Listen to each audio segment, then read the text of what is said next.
Alright, so what does most everyone do on Sundays? The typical American, what do they do on Sundays? Watch football. Football, that's right. Even Church. this little pointer right here is watching football. Every Sunday, 64% of Americans tune in to watch men physically dominate each other. But this is nothing new to the human civilization. The ancient Aztecs, Incas, and Mayans used to play this game, and we are not really sure the exact rules of the game, but it's kind of like racquetball. There's a hoop you got to get the ball through, but so usually how games end is handshakes and you walk away, but after this game the losers got decapitated or sacrificed to the gods. So, and in some cases in the next game the ball would be the head of the loser. Ooh. So, fun game, lot to go for. I don't know why you wouldn't show out on a beautiful Sunday, looking real nice. And then there's the ancient Greeks who had wrestling. They practiced in the nude and wrestled in the nude. The game was very violent, and as well, the Greeks also had chariot races where people would put things on the side of the chariot to injure horses, the other chariot riders, or damage the carriage in any way. But around this time, the Greeks made wrestling a vocal point of sculpting and painting as we do now with our work, and we give athletes statues.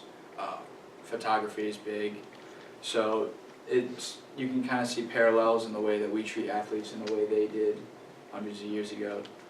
And then next we have the Romans, who have the Colosseum, and in the Colosseum gambling and alcohol was widespread, and we all know that alcohol and fighting go hand in hand. So a couple years ago they did a study that said when the audience of some kind of game, football or soccer, basketball, when they see something is unfair, there's more likely of a chance to have a fight in the crowd, like in 2013 when the Giants fan was beaten up by two Dodgers fans. He got quite the ass whooping. So you have, in the Coliseum was supposedly 15,000 people. So you have 15,000 people who most of them have taken part in drinking, gambling of some sort, watch men brutally, just go at each other.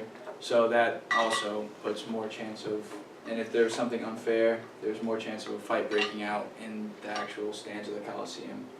And then you have I believe he would be right here, the man who would give the thumbs up or thumbs down, which would really pump up the crowd. Most of the time it was a thumbs down, and you'd have the dramatic finish of death, which 15,000 people would then stand, scream, and roar for, and the rest is history.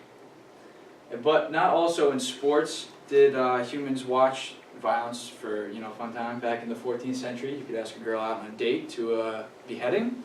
In the French Revolution, I'm pretty sure that was a pretty big thing. But kids, parents, basically anyone during the French Revolution would go and watch a beheading. They would have it in the papers, they would have signs for it.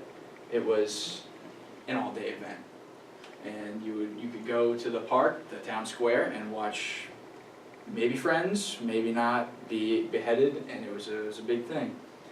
And then in the 1960s, most of America tuned in when the chief of police from Vietnam shot a supposed Viet Cong in the head in front of camera crews. So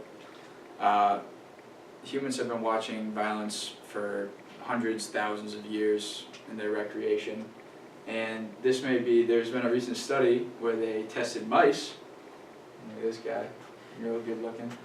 And they put two mice in a cage. One was a female, one was a male. They took the female out and put an intruder male in. So a scuffle broke out between the two mice, and then the home mouse was trained to poke targets so that the intruder mouse may come fight with him. And every time the home mouse would go and poke the sensitive points would start a fight for no apparent cause. So the researchers found that it was most likely a reward system similar to how our brains process sex. That is a reward. So and this can be parallel to humans because we are both mammals, so they concluded that humans and most mammals reward themselves for violence. They seek it, as most people or animals seek to reproduce, as it is part of their genetic makeup. Now, it also might be to protect territory, protect a mate, family, or it might just be the testosterone level increasing in the animal.